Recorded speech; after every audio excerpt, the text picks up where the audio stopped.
ইয়া আল্লাহ, ইয়া রহিম, ইয়া রহমান।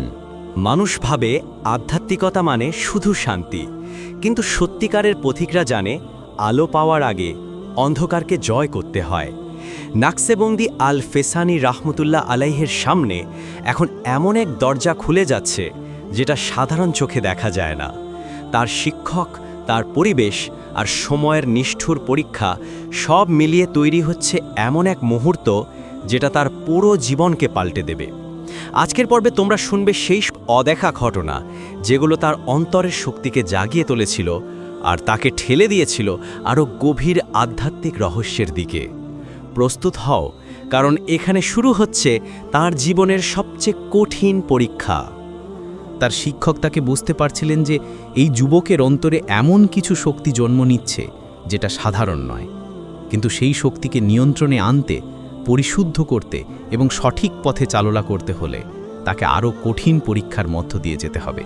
তাই শিক্ষক তাকে জানান যে কিছুদিন তাকে সম্পূর্ণ নির্জনে থাকতে হবে। শহরের কোলাহল, মানুষের প্রশংসা, ঈর্ষা, বিচার সব কিছু থেকে দূরে। শিক্ষক বলেন, তোমার ভেতরে যত বড় শক্তি জাগবে তত বড় পরীক্ষা তোমাকে পেরোতে হবে। এই বাক্য তার মনে গভীর দাগ ফেলে।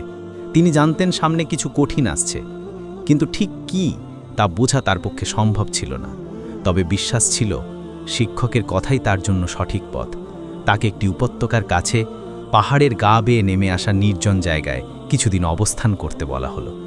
জায়গাটা শান্ত হলেও রাতের অন্ধকার সেখানে ভয়ানক। গ্রাম থেকে অনেক দূরে, মানুষের পদচিহ্ন নেই বললেই চলে। প্রথম দিন সেখানে গিয়ে তার বুকের ভিতর অদ্ভুত একটা অস্থিরতা জন্ম নেয়। রাত নামার পর সব কিছু নিস্তব্ধ হয়ে যায়। দূরে পাহাড়ের ভিতর দিয়ে হাওয়া বয়ে গেলে যেন ভূতের কান্নার মতো শব্দ হয়। প্রথম রাতেই তিনি অনুভব করলেন, আলো খুঁজতে হলে সত্যিকারের অন্ধকারকে জয় করতে হয়। এই অন্ধকার শুধু বাইরের না, ভিতরেরও। তিনি বসে পড়লেন গভীর জিকিরে, নিজের শ্বাস প্রশ্বাসের তাল মিলিয়ে আল্লাহর নাম স্মরণ করতে লাগলেন। কিছুক্ষণ পর মনে হলো চারদিকের অন্ধকার ধীরে ধীরে তার অন্তরে ঢুকে যাচ্ছে। যেন মনে ভয় ঢুকছে, সন্দেহ ঢুকছে। মনে হচ্ছিল এই পথটা হয়তো তার জন্য না। মন বলছিল ফিরে যাও, কিন্তু তিনি হার মানলেন না। তার শিক্ষক তাকে শিখিয়েছিলেন, সত্যিকারের পথিক অন্ধকারের ভয় পায় না, সে ভয়কে দেখে, চেনে, তারপর জয় করে। এই কথা স্মরণ করে তিনি ধৈর্য ধরে থাকলেন। দ্বিতীয় দিন থেকে তিনি আল্লাহর দিকে মনোযোগ দিতে আরও বেশি সময় দিলেন। সকালে কুরআন তিলাওয়াত, দুপুরে নফল নামাজ, বিকেলে চিন্তা ধ্যান, রাতে দীর্ঘ সময় জিকির, এগুলো তার রুটিন হয়ে গেল। কয়েকদিন পর তার ভিতরের ভয় কমতে লাগল, শান্তি বাড়তে লাগল। নির্জনের মধ্যেও তিনি অনুভব করতে লাগলেন তিনি একা নন, কেউ তার হৃদয়কে শক্তি দিয়ে যাচ্ছে। এই অভিজ্ঞতা তাকে বদলে দিতে শুরু করল। পূর্বের মতো তিনি আর বাইরের জিনিসে মনোযোগ দিতেন না। তার ভিতরে জন্ম নিল তীব্র সতর্কতা এবং গভীর বিনয়। কিছুদিন পর গ্রামের মানুষেরা জানতে পারে যে একজন যুবক নির্জনে ইবাদত করছেন। ধীরে ধীরে দু একজন দূর থেকে এসে তাকে দেখতে থাকে। কেউ কিছু না বলে শুধু দাঁড়িয়ে তাকিয়ে থাকত।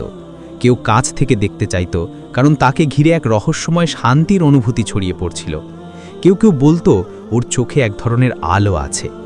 কিন্তু আল ফেসানি রহমতুল্লাহে এসব কিছুই গুরুত্ব দিতেন না। তিনি শুধু বলতেন, মানুষকে নয়, আল্লাহকে দেখো। তার আচরণ মানুষকে আরও মুগ্ধ করত। একদিন দুপুরে এক বয়স্ক মানুষ এসে তাকে বললেন, মোল্লা, আমার ছেলে বিছানায় পড়ে আছে, কোনো ডাক্তার কিছু করতে পারছে না, তুমি একটু দোয়া করো। আল ফেসানি রহমতুল্লাহে অনুভব করলেন যেই মানুষটা শুধু হতাশই না, ভিতরে ভেঙে পড়া। তিনি তাকে বললেন, দোয়া মানুষের কাজ, শিফা আল্লাহর হাতে। তুমি আল্লাহকে ডাকো, আমি তোমার সঙ্গে দোয়া করি। তিনি দোয়া করলেন। কিছুদিন পর সেই মানুষ আবার এসে বললেন, মোল্লা, আমার ছেলে উঠে বসেছে। তিনি শুধু মুচকি হাসলেন। তিনি জানতেন এটা তার শক্তি না, এটা আল্লাহর করুণা। কিন্তু এই ঘটনা মানুষের মধ্যে ছড়িয়ে পড়ল। লোকজন বলতে শুরু করল, উপত্যকায় একজন আল্লাহওয়ালা আছেন। সেই নির্জন জায়গা আর নির্জন রইল না। মানুষ আসতে শুরু করল সমস্যার কথা বলতে, দোয়া চাইতে। কেউ সংসারের ঝামেলা, কেউ মনস্তাপ, কেউ অসুস্থতার কথা, কেউ ভয়, কেউ হতাশা।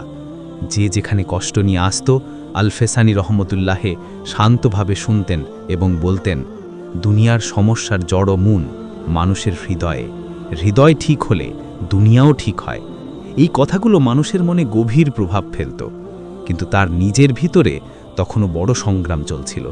যখন মানুষ তার প্রশংসা করত, তিনি ভিতরে ভয় পেতেন, যদি অহংকার ঢুকে পড়ে, যদি মনে করি আমি কিছু। তিনি নিজের হৃদয় পরীক্ষা করতে থাকতেন।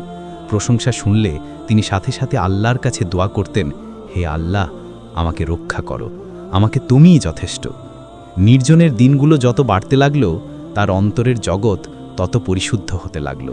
তার চিন্তা গভীর, দৃষ্টি শান্ত, কথা মধুর হয়ে উঠল।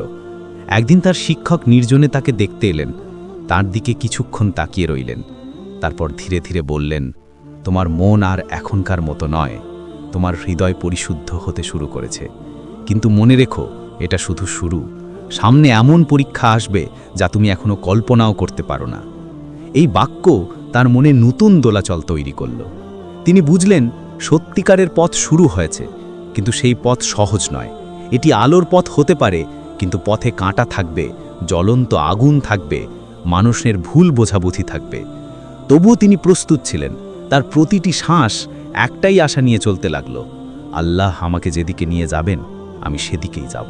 বন্ধু, নকশেবন্দি আল-ফেসানি রহ এর এই গোপন ও অজানা পথ চলা এখানেই শেষ নয়।